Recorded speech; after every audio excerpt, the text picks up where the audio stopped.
crecer las plantas de la milpa y viene dentro de la tierra y lo come.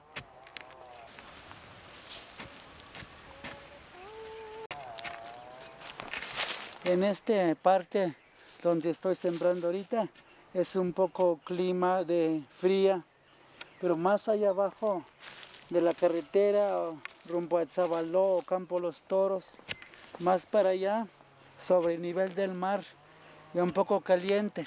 El tiempo de abril y mayo tenemos un maíz o una semilla amarilla y también blanco y también coloradito.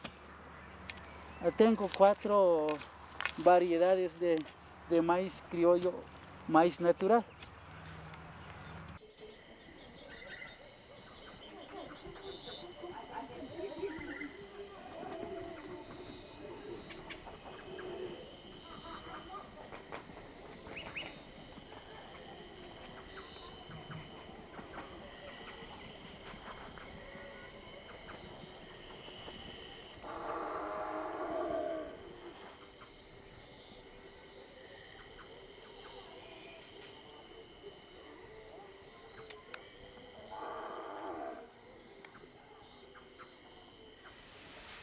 Primero, las ciudades rurales es un proyecto que no lo pidió la gente.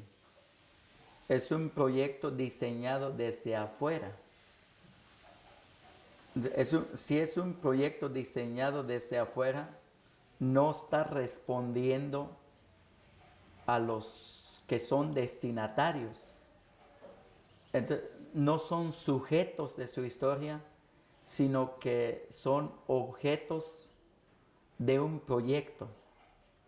Al ser objetos de un proyecto, no les preguntan qué tamaño es la casa, cómo es la casa, sino que los ponen en un cuadro ya diseñado desde afuera que no responde con la cosmovisión indígena.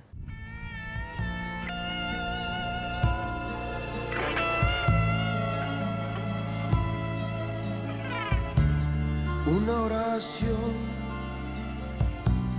un canto nuevo que levante la esperanza. Pequeña luz incandescente oculta. En un año, dependiendo qué tanto voy a sembrar la milpa. Si siembro 1 hectárea, a veces sale 15 o 16 costales, esos costales grandes de maíz. Pero ya salgo para en un año, en 15 costales, ya salgo en un año. No vendo maíz, nada más siembro, cultivo para sacar el alimento, para sacar la comida con la familia. Sí, pero yo pienso hacer bastante milpa para venderlo un poco, porque el maíz hay mucha gente que compra. Hay mucha gente que compra. Por lo que pasa, no hay mucho terreno para sembrar. No hay mucho terreno. Aunque la gente quiere trabajar, quiere sembrar, quiere cultivar, pero no hay terreno. Necesita el terreno. Pues hay veces no lo cuidan. El problema ya lo traen químicos, fumigan la tierra. Ya no quieren, esta cosa se llama asadona, ya no quieren utilizar. Ya lo agarran una mochila y le llenan de agua y le echan el químico y ya rápido trabajan. Pero la madre tierra, lo que tiene en la tierra lo mata todo. Ahí es el error que nos cometemos. Pero yo no lo utilizo esa cosa, no lo utilizo, trabajo en asadona, limpiar el machete o todo para no maltratar la tierra. Este año que pasó no mucho efecto de maíz para mí, pero en otras gentes, en otras personas, hay algunos que sembraron bastante pero no salió el maíz. Dios hizo la tierra, Dios hizo el maíz, Dios nos regaló para sembrar, dio la semilla. Y le pido gracias primero. Y yo veo que sí está funcionando.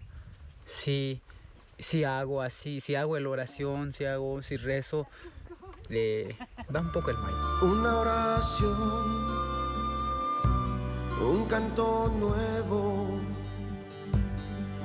que levante la esperanza. Un corazón que se desangra por dar vida. Tiene tos, ya no respira bien. Ahí se pusieron triste en la noche. Se pusieron triste, ya no saben qué pastilla le van a dar. Sí. Quieren llevar al doctor, pero no tienen dinero. No hay dinero. Por eso ahorita tienen fe en Dios. Tienen fe en Jesucristo, que Él puede sanar, puede hacer todo. En el nombre del Padre, del Hijo y del Espíritu Santo. Amén. Cajual Dios kun. Cajual Jesucristo te oyota vinagel. Bochabun skotol. Bota pasoh ti vinagel ti banamil. Bota pasos skotol ikusish ayin li cajual. Chkabota bokta kom skotol. Hechrelio intasnal yanich on Manuel Pérez Ortiz. Tas venta lini motonik ti Rosa María Pérez Pérez. Ipta obal. Ipta chamel, pero bochabun chul Dios.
Se llama, de una canción que se llama El Bolomchón, y ese lo grabamos aquí en el museo de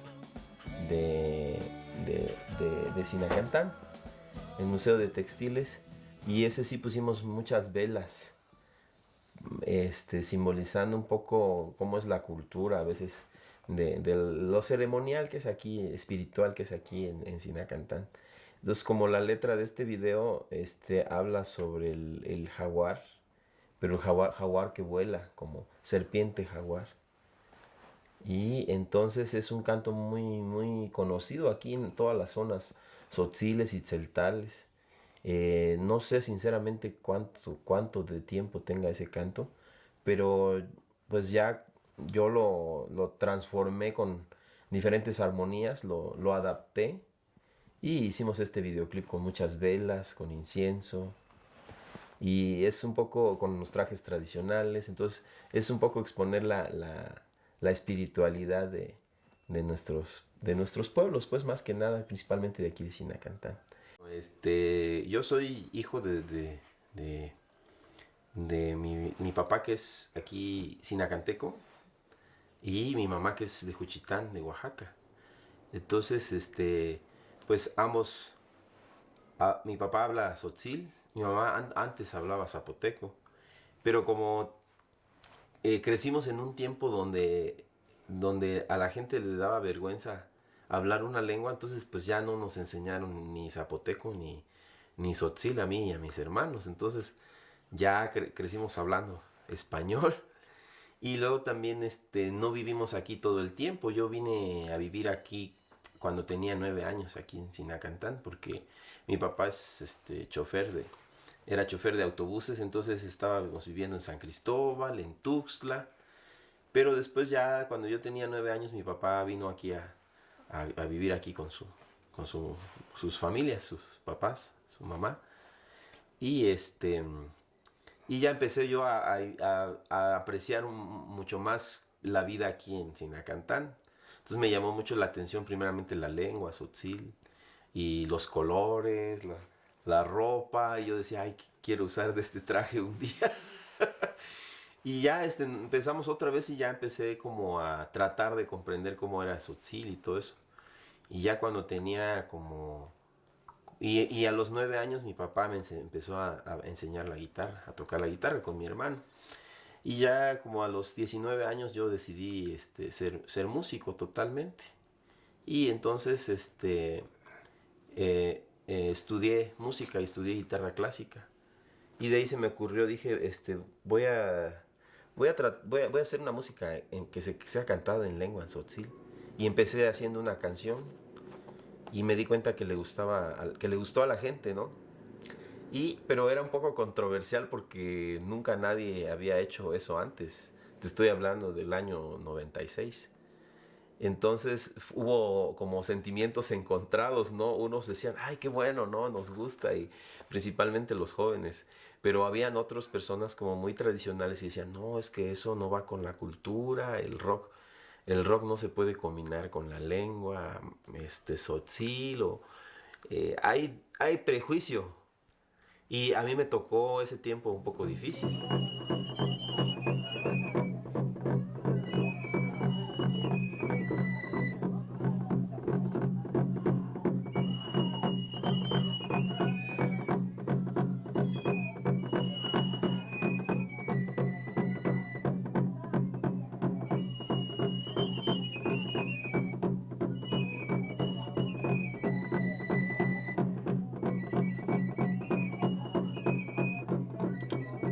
En primer lugar presento a mi esposa Rosa Arias Gutiérrez y tengo 4 hijos, 3 niñas y un niño. Antes, ¿cómo vivía yo con mi mujer, con mi esposa? Vivíamos la vida difícil, en un sufrimiento. Antes no estaba yo así como ahorita. Estoy trabajando ya en la iglesia. Antes salía a trabajar en otros lugares, en Cancún. Tardé 7 o 8 meses en Cancún, 6 meses en México trabajando. En Cancún trabajé en ayudante de albañil en unas obras. Gastaba yo de tomar, de trago, gastaba mucho. Pero mi familia aquí en mi casa, sufriendo. No tienen dinero, no tienen mucho de comer. Sufrieron bastante. Mi tío Cristóbal me estaba aconsejando mucho que no hiciera esas cosas, que quiera que yo cambie la vida. Así poco a poco vino a predicar la palabra de Dios aquí en mi casa. Y gracias a Dios, y sí, entró en mi corazón. Pensé que no está bien la cosa lo que estoy haciendo. Y así voy cambiando poco a poco la vida para no volver a hacer o para no seguir hacer las cosas malas como hacía yo antes. Y vieron los creyentes que ya cambió un poco mi vida. Y ya ahí saliendo los 2 años y me nombraron como catequista.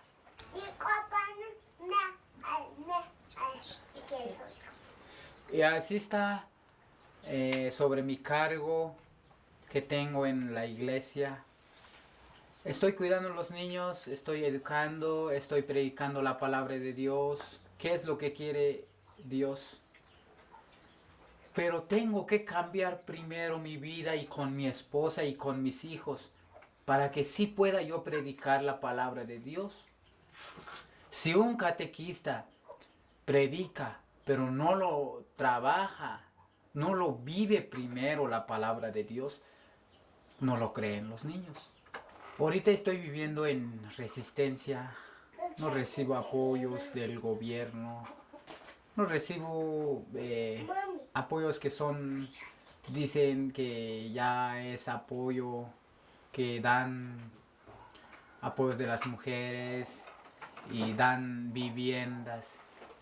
Yo no recibo porque Dios dice, el que cree en mí, yo le doy lo que necesita. Por eso estoy confiado de esa palabra de Dios, lo que necesito. Sé que Dios todo sabe lo que necesito. Pido a Dios lo que necesito y no pido a un gobierno o a una persona. Porque el gobierno quiere todo, necesita, tiene requisitos.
Levanto como a las 5 de la mañana para empezar a tortear, a cocinar, a limpiar mi casa todo y a lavar. Y luego si termino de arreglar todo mi casa, empiezo a tejer para conseguir el dinero, para mantener mis hijos. Son parte de mis abuelos, de mis pasados, de mis abuelos. Es lo que aprendió mi mamá, de su mamá también, pero eso es lo que me enseñó a mí.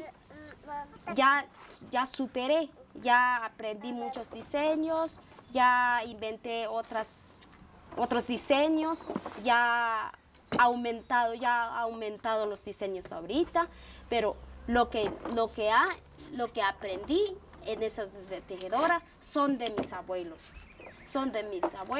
y de mi mamá, y gracias a mis abuelos, a mi mamá, que yo aprendí a tejer, gracias a ellos.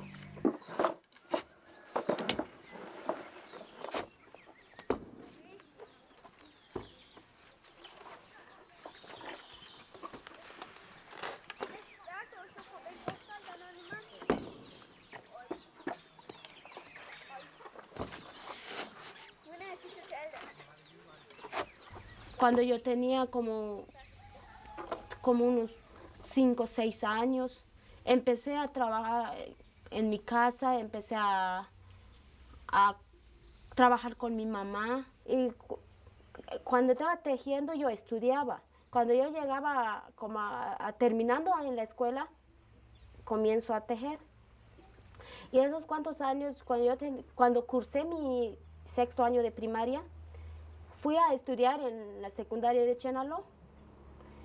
Y como el primer año de secundaria, estaba yo tejiendo para ganar un poquito para estudiar. Bueno, conocí a mi esposo Cristóbal. Bueno, no conocimos tantos años, solo meses nada más. Solo meses, como 3 meses nomás.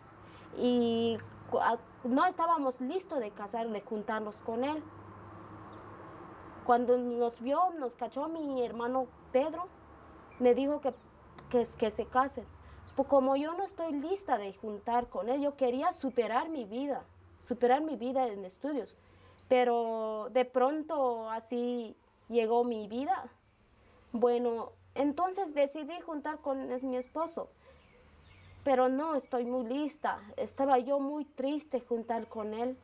Y en esos días mi vida estaba muy triste. No quería dejar la escuela.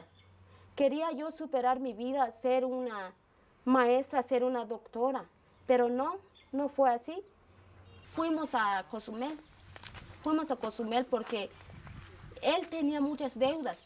4 meses regresamos acá y decidí nomás tejer. Y ahorita estoy feliz ya con mi esposo.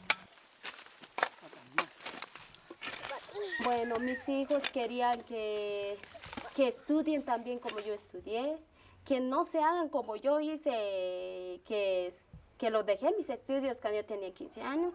Quiero que ellos estudien hasta donde puedan, hasta que superen una vida mejor, que tengan sus trabajos, o licenciados, o maestros, doctores. O sea, ojalá que encuentren un trabajo cuando sean grandes mis hijos. Bueno, van a ir en otros lados, no aquí en Chenaló nomás.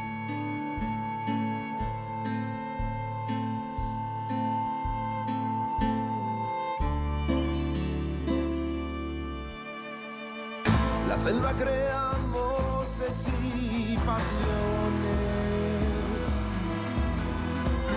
que el dinero no puede comprar,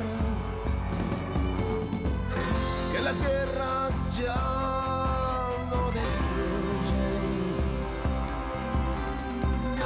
De selva se viste una estrella.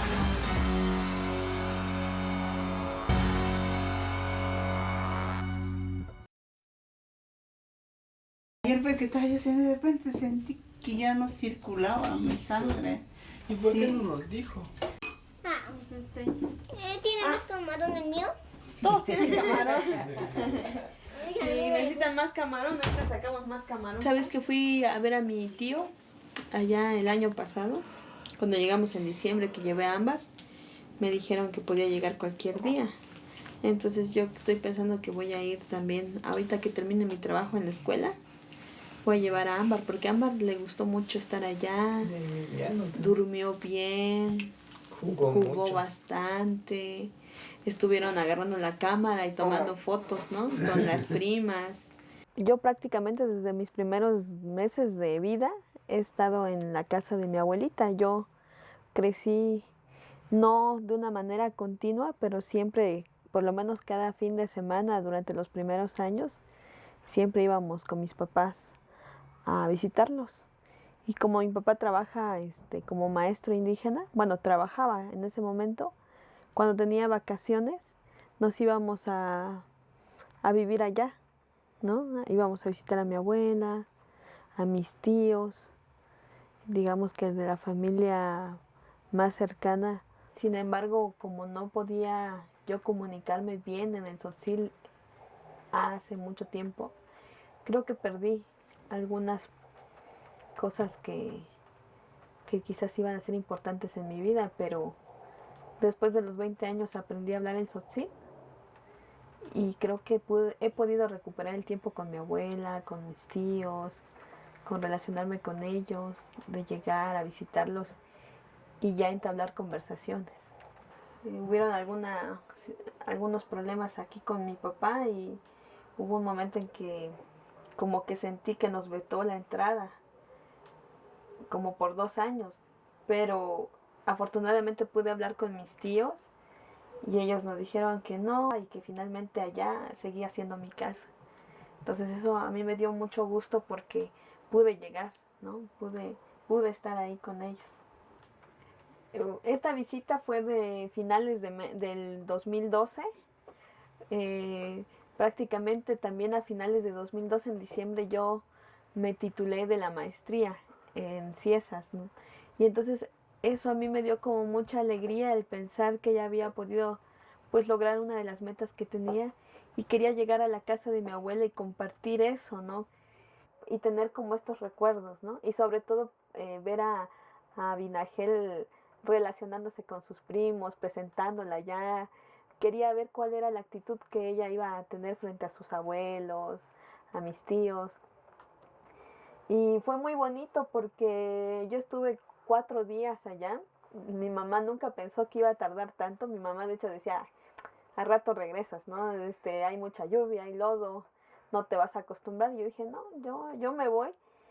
Y mi hija, que era la primera vez, digamos, que llegaba ya un poco de 4 años y medio, la había llevado en otro momento, pero era más bebé, le gustó tanto que tampoco quería regresar, ¿no? La importancia del trabajo de niñas y niños aquí en San Cristóbal, sobre todo niños indígenas, no la había reflexionado hasta antes del 96. Fue después del 96 cuando empecé a trabajar en una organización no gubernamental, pero que ya desde un perfil más político, es decir, sí reconocer el aporte económico, pero también exigir la participación protagónica de las niñas y niños trabajadores. Es decir, ir formando a niños y niñas que ya empiecen a decir su voz, ¿no? Su palabra.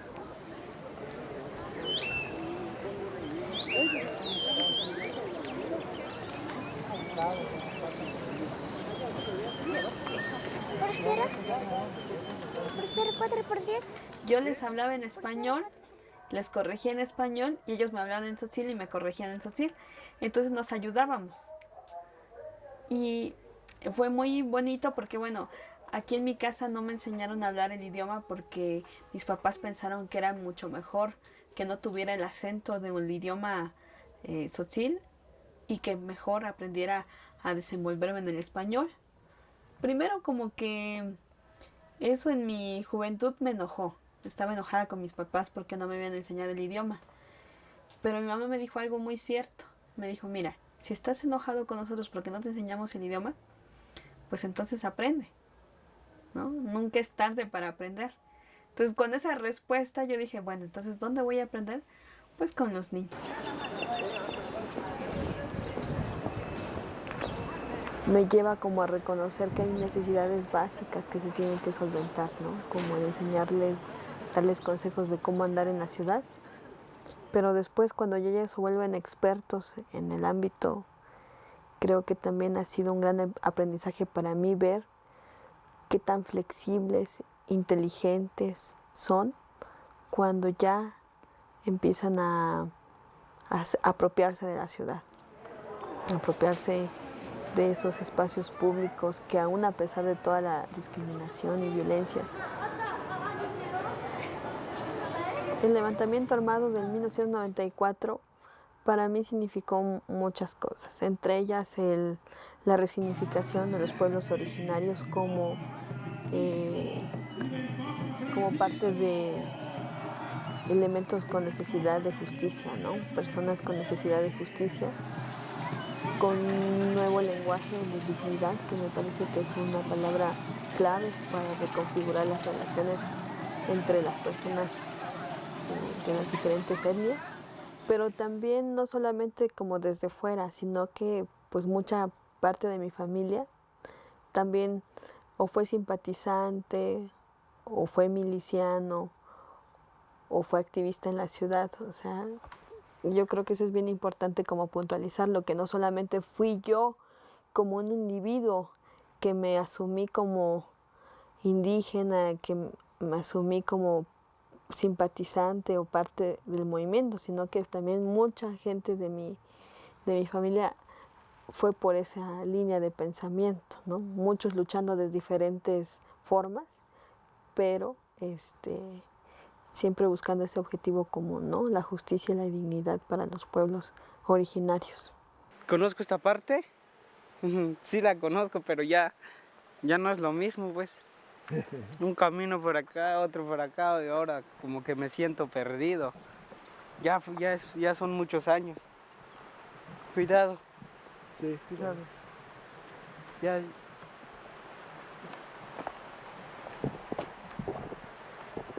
es mucho tiempo que me cuesta ubicarme.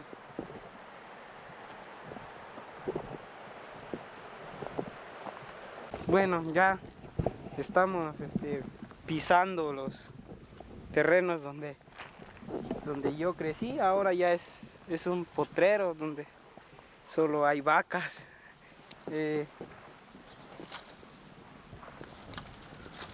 Muchos recuerdos vienen a mi mente, al corazón cuando veo pues acá que ya prácticamente todo está en otro estado, el camino.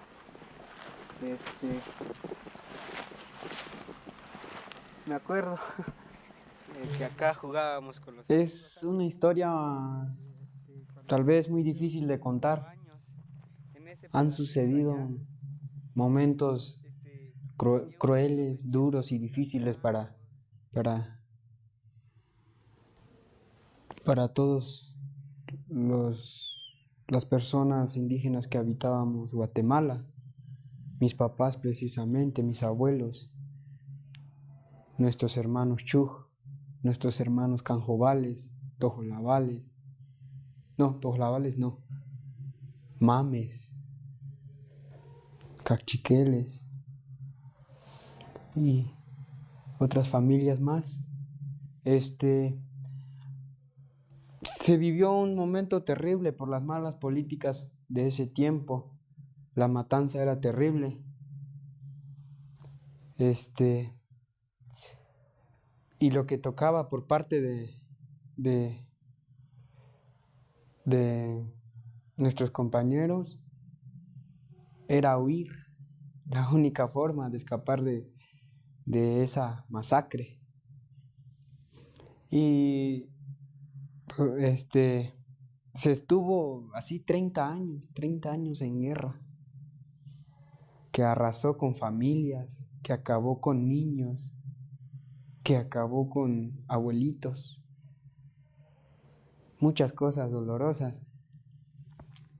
¿Cómo es que un padre soportaba ver que estaban abusando de su mujer, o que estaban torturando a su hija, o que le estaban violando mientras a él lo torturaban? Todo ese proceso lo estuvieron viviendo hasta que de tanto huir llegaron a territorio mexicano, en donde se podría decir que les aceptaron, pero bajo condiciones deplorables, donde te daban permiso para que vivieras, para que acamparas dentro de terrenos mexicanos, pero nada más era eso, acampar. ¿Dónde conseguían su alimento? ¿Dónde conseguían el agua, la comida del diario?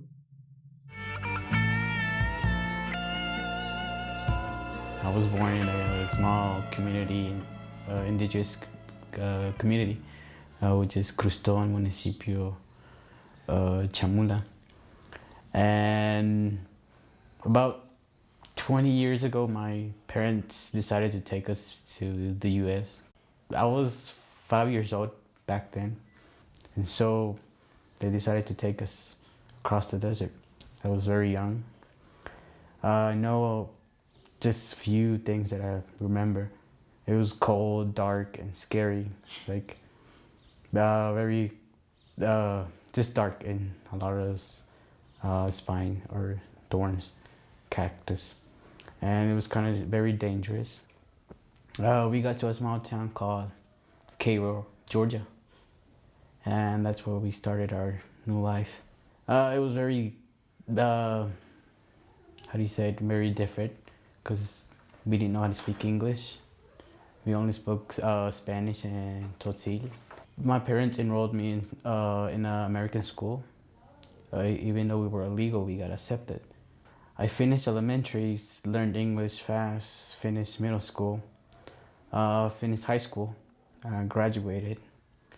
I was the only member of the family that graduated from high school and made it through. My parents left the States around when I was 13 years old. They left me with my brother to study up there. And finishing high school, I decided to go to college up there, but they didn't accept me because I was illegal, undocumented. So I decided, why not go back to Mexico and see where I was born?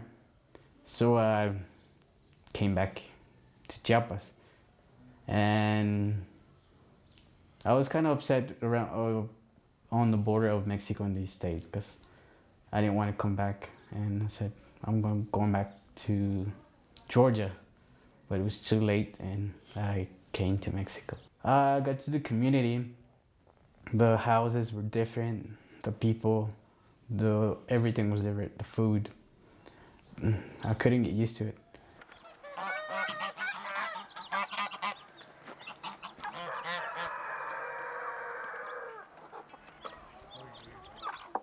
The food made me sick like 3-6 months, and so I couldn't get used to it. And here I've been here in Chiapas for 3 years now, and still can't get used to it, but I'm getting used to it a little bit and learning more about the cultures where I was born. El grupo de Tzobolantzetic son puras mujeres que están ahí unidas, juntadas ahí en un grupo. Los miembros de ahí en Tzobolantzetic, así le llaman Tzobolantzetic. Yo estoy interesada, estoy muy contenta de ser una representante ahí en Tzobolantzetic, porque es importante para mí como mantenerme con mis familias. Por eso tengo que ser cargo de ese miembro de Tzobolantzetic, tengo que hacer, como soy representante, tengo que hacer el trabajo de representante. Así fue la herencia, así ya sucedió la herencia con mi mamá y luego yo a la hija. Y es muy importante como es la vida de aquí. Somos indígenas y también estamos felices que los antepasados de mis abuelos y mis abuelas fue la herencia de mí y también las otras compañeras.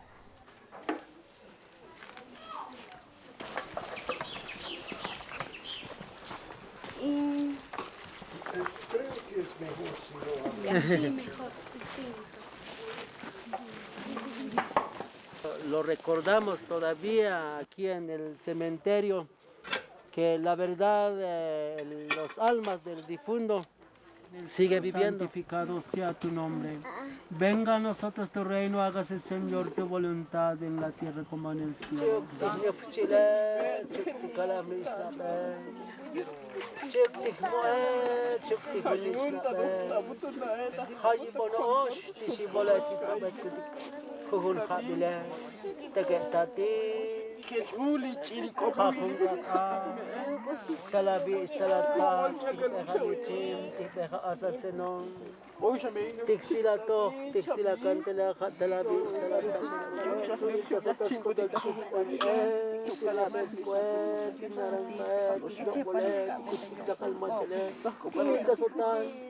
Dios, anojeta con una colombo con altar con Dios, la metzo del tasos, con el cosita al machado. Es que cuando el gobierno da muchas migajas, le manda casa vivienda, pues no sé cómo tanto, pero eso es lo que es malo, porque nosotros estamos de resistencia, no recibimos nada, ni alimentos caducados, ni casa digna, dicen, pero no es casa digna, no es casa digna, solo le está chantajeando a los indígenas.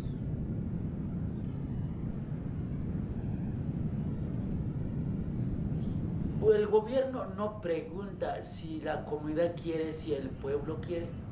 El gobierno hace lo que hace, sí, pero la comunidad, el pueblo y la iglesia ya no sigue igual como anteriormente. El pueblo ha levantado, el pueblo ha manifestado ya muchas inquietudes.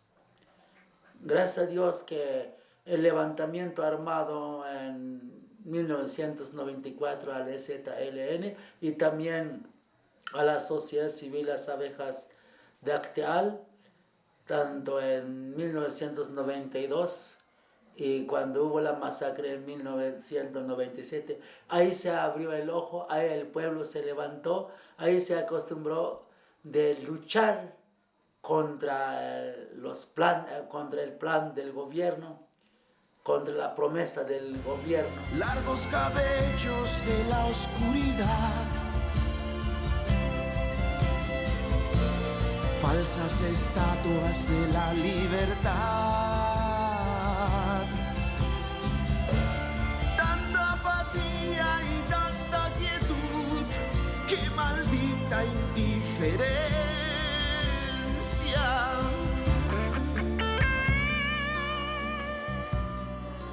Y eso es lo que quiero articular, el conocimiento cultural con la educación en la presente crisis de valores.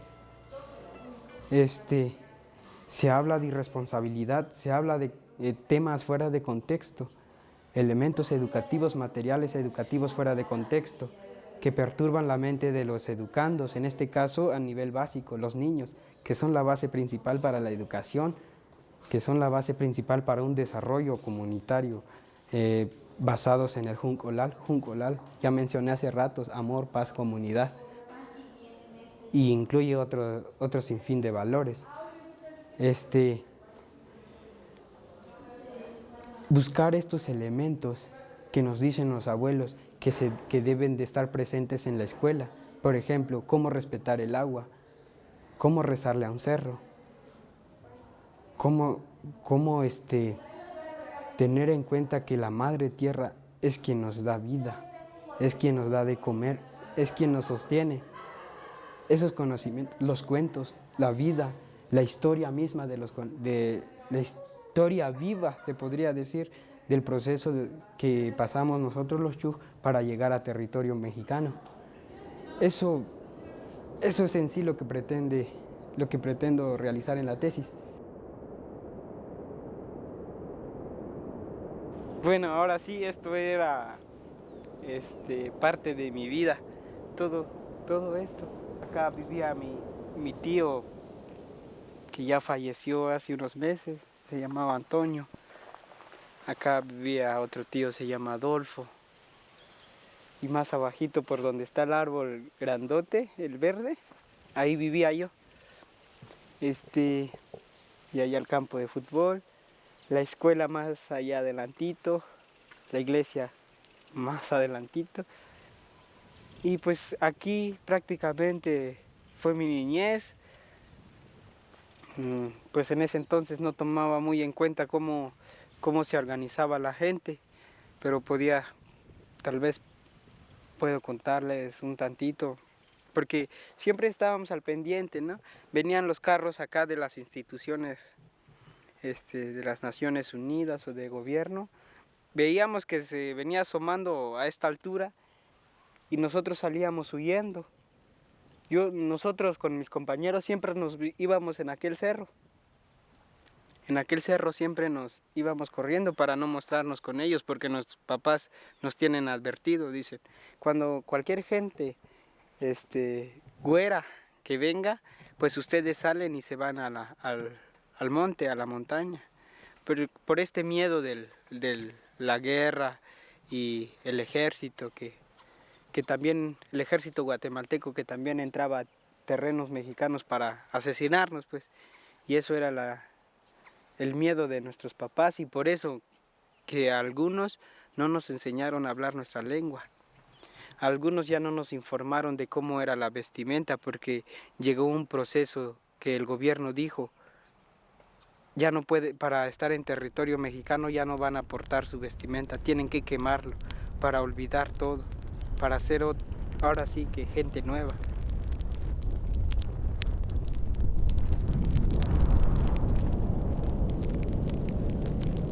I got used to living in the community, helping raise my family. I mean, it's different. I mean, here you grow your own vegetable, your own food to eat every morning.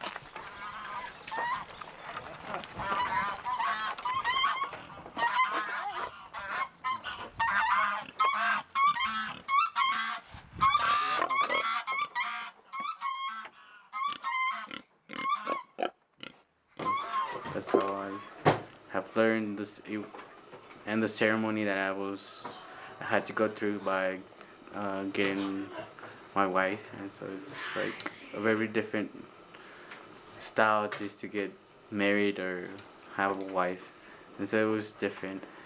And the same with when my little girl was born. It was a different ceremony you had to go through too, and I was happy to participate in both, and so that's what I have learned.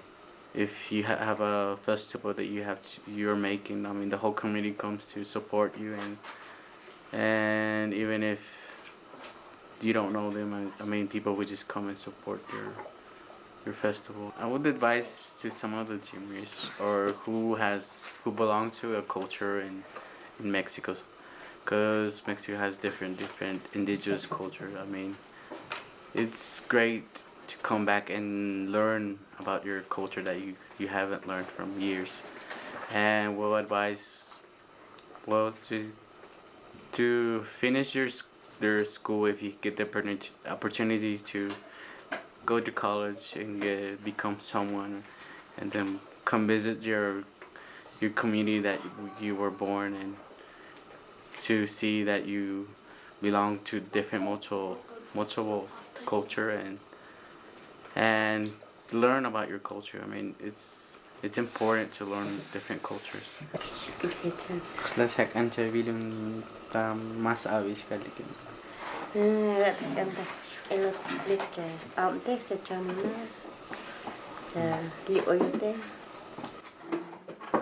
She said in the future she would want to see me graduating from school and staying here in the community and not to go back.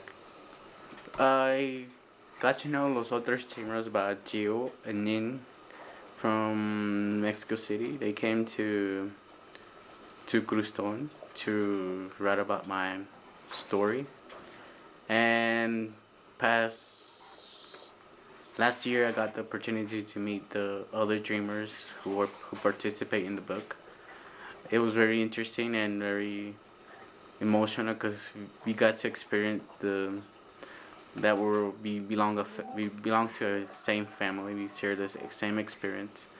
At that moment, we felt happy, great. We felt like we were in the U.S. because people were talking in English and we got to know each other, and it was very happy. People were very emotional of getting together and knowing that they're not alone. That there's thousands of us here in Mexico and different parts of Latin America, and that makes me happy because I'm not the only one, and there's more people like me out there, and we'll to get the opportunity to help each other.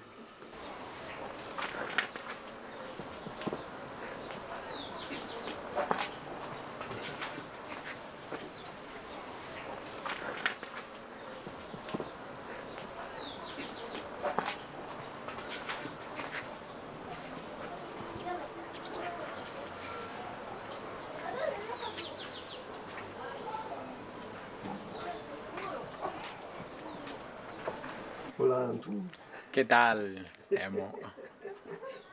Y otras ideas más que me habían surgido para poder trabajar mi pensamiento, y principalmente empecé a entender que había una necesidad de hacer algo sobre la memoria de mi pueblo y muchos cuestionamientos que me habían surgido por empezar a entender la lengua castellana y la nueva cultura en ese entonces, que es la cultura mestiza.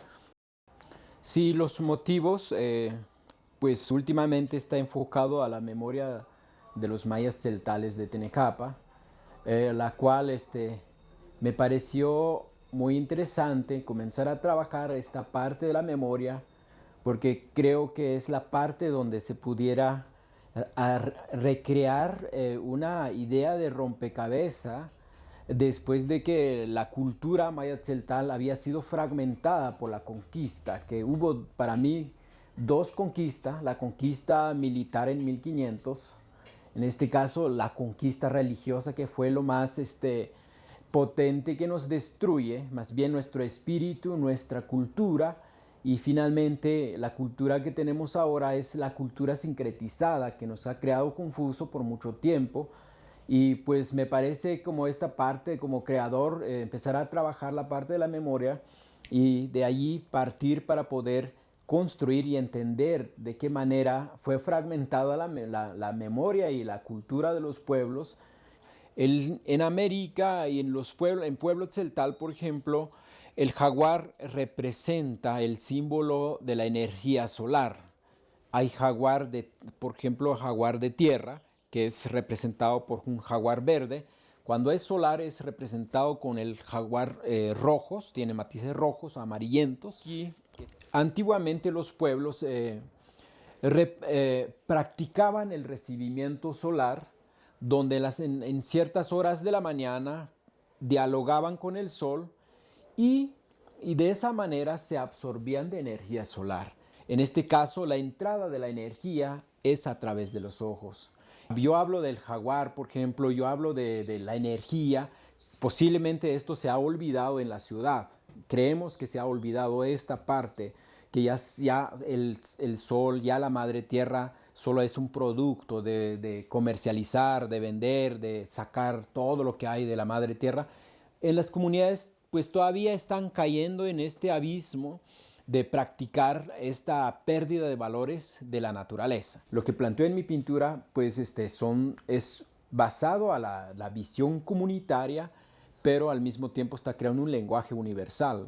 Actualmente mi relación como comunidad, he empezado con la idea de crear un pequeño museo comunitario a través de llevar libros para los niños, para los jóvenes en mi comunidad, que hay una necesidad de mucha información para poder abrir un campo más del submundo de los jóvenes en la comunidad. Y la otra, mi relación directamente con la comunidad y el campo, la vegetación y todo es la cultura de la siembra. Yo sigo bajando a mi comunidad para ir a sembrar el maíz, frijoles, trabajar el campo y con una forma de poder dialogar con la gente de mi comunidad, que una forma de poder entendernos. O sea, no he tenido la diferencia entre mi comunidad y yo como pintor. Voy a dictar. Mona. Te oigo si ya lo chica y ticle.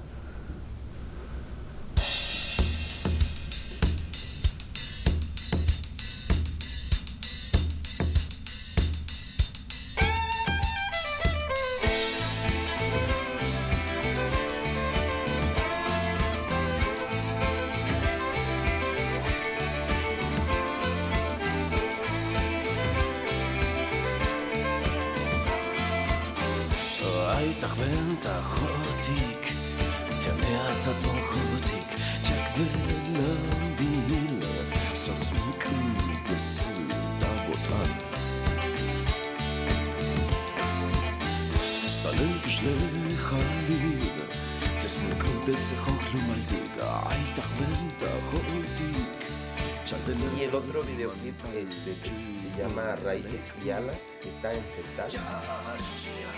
La letra fue una letra hecha en talleres con jóvenes. Estos talleres los hacíamos antes con algunas organizaciones sociales que trabajaban en zonas celtales, tojolabales. Y entonces este video habla como un consejo que le dan los padres a los hijos antes de que se vayan de la comunidad, cuando se van a la ciudad a estudiar o a trabajar. Y dice como un consejo, les dice que vuelen con sus propias alas, que miren otros lugares, que se den a conocer en otros lugares, pero que no abandonen sus raíces. Y eso los va a hacer hombres y mujeres verdaderos. Pues sí, me tocó una época muy difícil porque yo estudiaba en San Cristóbal y vivía aquí en Sinacantán, entonces eran dos mundos. Son dos mundos muy distintos y en aquel tiempo había muchísima discriminación. Bueno, todavía hay algo, pero en aquel tiempo era como más crudo.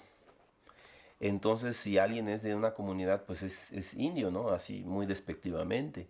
Pero también aquí en el pueblo, si alguien es como un poco con rasgos o costumbres o algo que sea mestizo, también es un cashlán, entonces es algo despectivo. Entonces en ambos mundos hay como, pienso que una especie de racismo, que es lo que me tocó vivir a mí. Pero yo tuve que decidir pues cuál es mi raíz, ¿no? Entonces dije voy a asumirme como un sinacanteco y voy a intentar reaprender otra vez la lengua tzotzil, al menos cantarla, para poder decirle al mundo que tenemos que cambiar la mirada y ya no ver a las lenguas como vergüenza, sino darle orgullo. Entonces dije, ¿cómo lo voy a hacer? Pues con mi cuerpo, con mi voz, con mi cara. Porque si solo lo estoy hablando, no va a funcionar, dije. Si le estoy diciendo a alguien, haga algo, nadie lo va a hacer si no tú utilizas tu mismo cuerpo y tu misma voz para hacerlo. Entonces dije, pues lo tengo que hacer.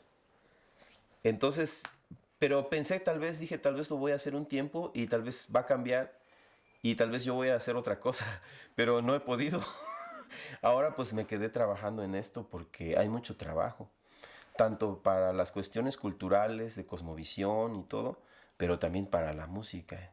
Entonces ahora pues soy como maestro de rock indígena, entonces doy mis talleres y por eso quiero mi estudio hacer, porque aquí quiero hacer los talleres para los jóvenes, para que hacer un taller de perfeccionamiento musical, para que la música tenga buena calidad y no solo sea una curiosidad como una artesanía.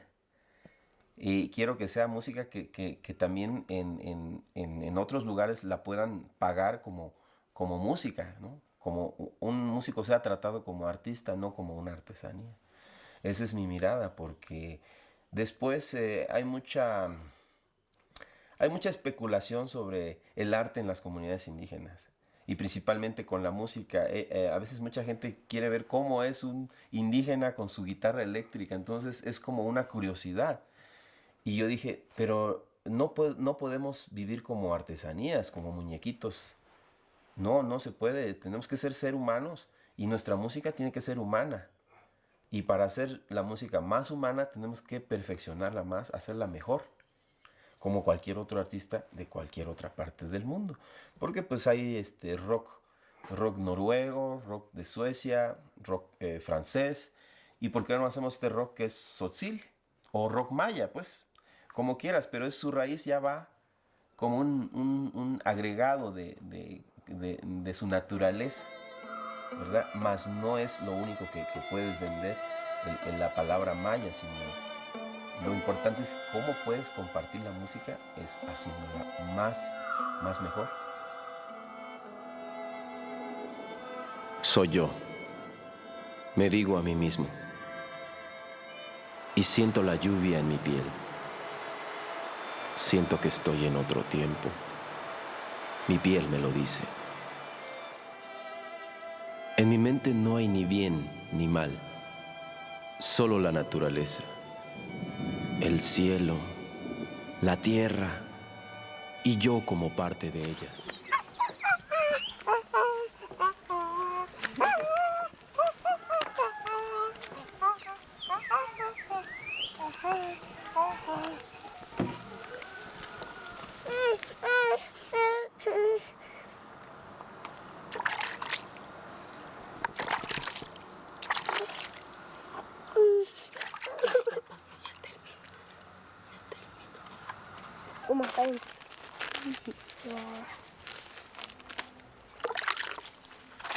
conozco, a ver, dime.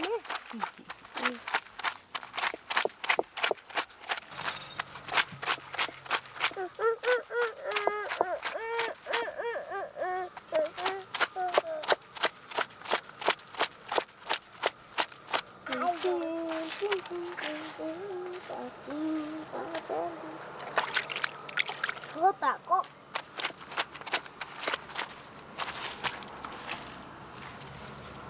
Makan besok taco. Makan. Nasi. Nasi. Ikan.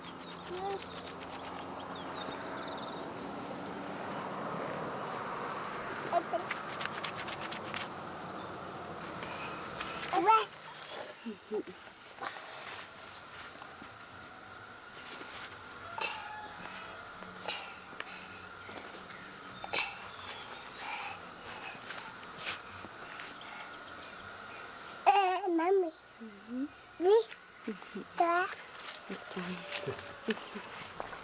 Aquí nací en esta casa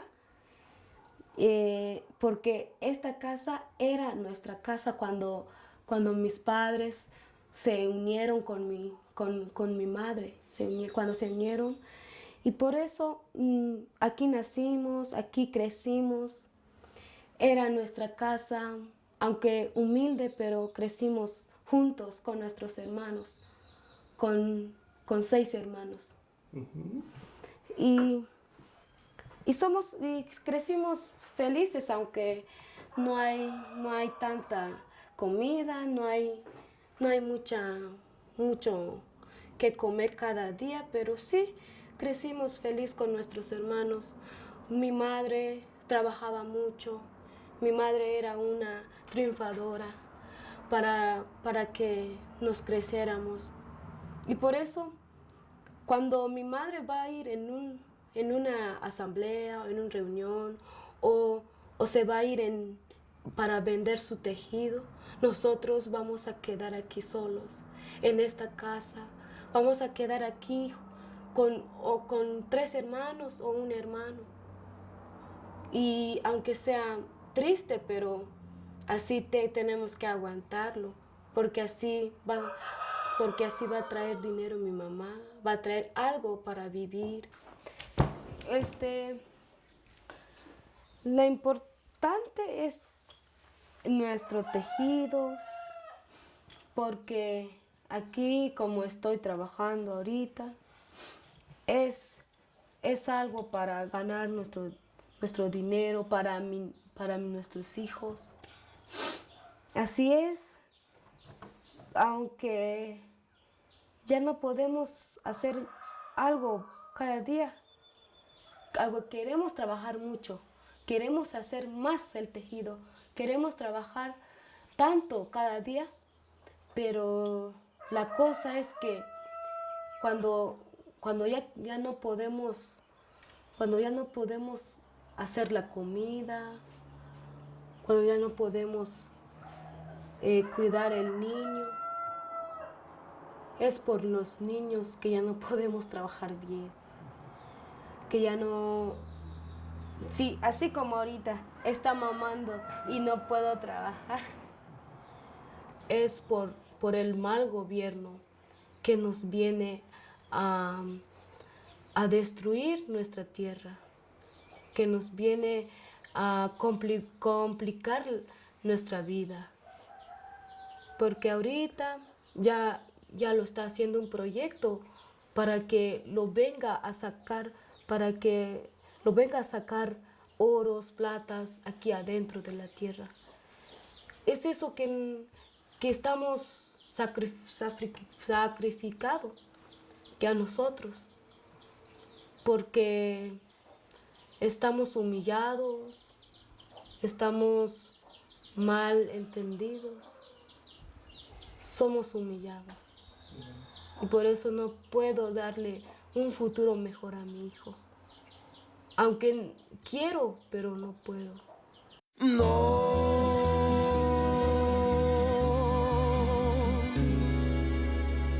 Yo no voy a renunciar a la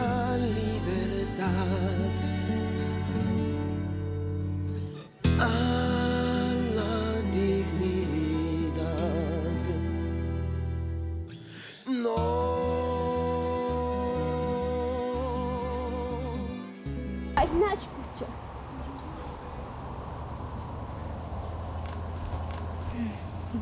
Total ya muy bien. Muy con la botella.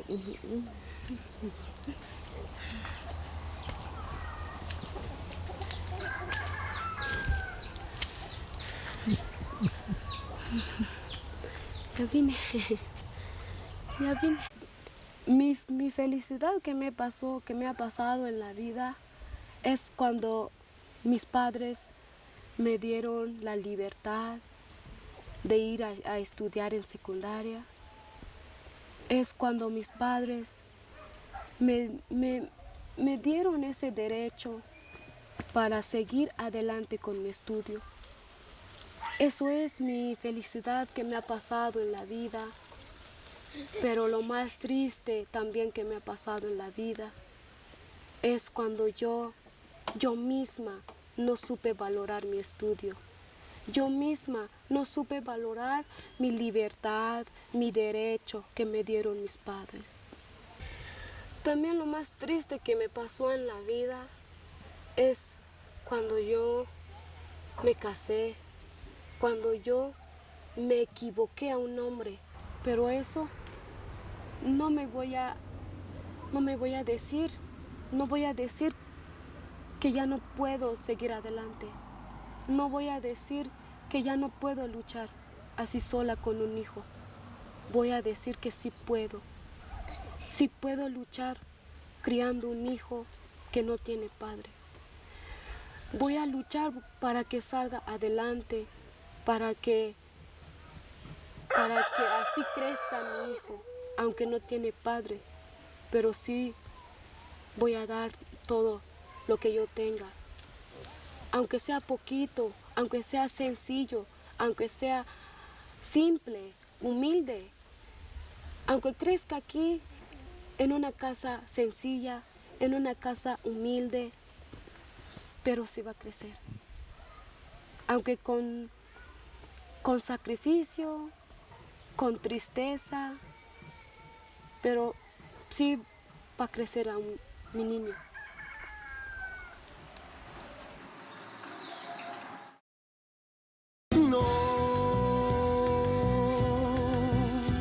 Ya no voy a callar más. Llora, corazón, que este es tu pueblo. Ay, cuando vaya por ahí, me voy a acordar que tengo un sueño por vivir. El papel de la iglesia es dar a conocer la verdad, y recogimos los testimonios vivos de lo que pasa en Nuevo Grijalva, que allá es ciudad rural, en Santiago del Pinar, que allá es ciudad rural.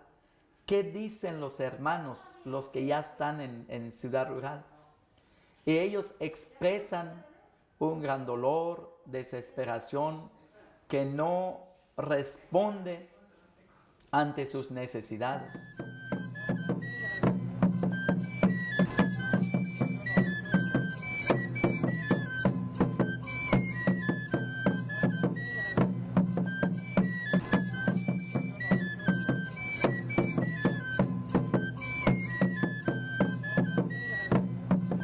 Organizarnos para concientizar sobre el avance de proyectos de muerte como minas, presas, ciudades rurales, etc. Como pueblo creyente, nosotros y nosotras del equipo pastoral de la zona Tzotzil vemos con dolor la agonía que está sufriendo nuestra madre tierra.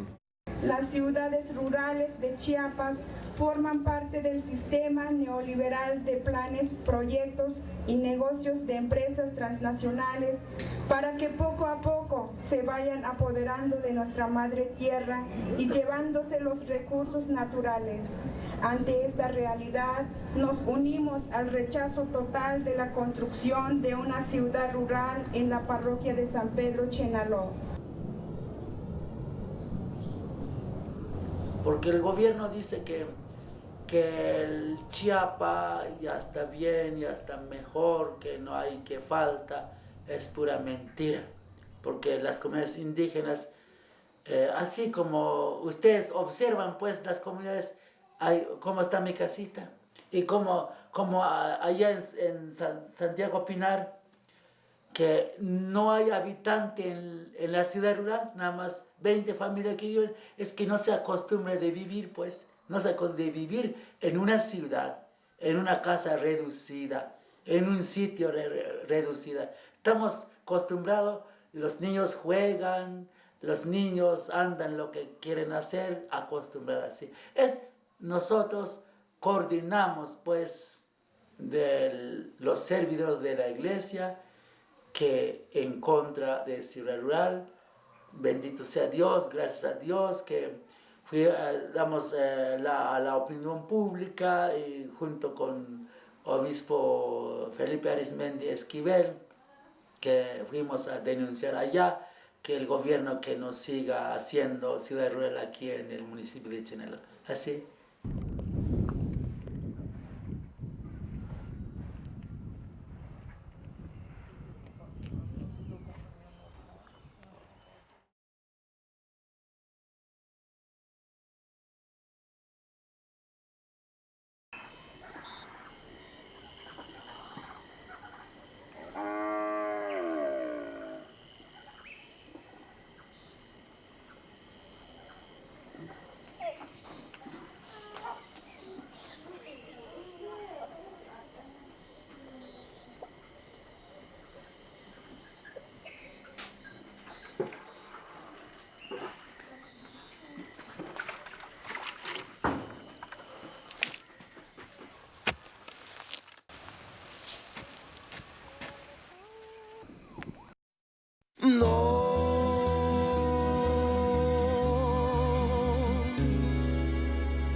Yo no voy a renunciar a la libertad, a la dignidad.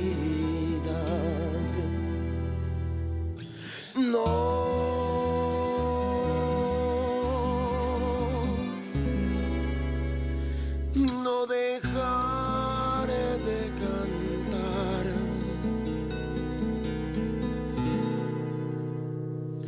a la realidad de mis lamentos nunca más.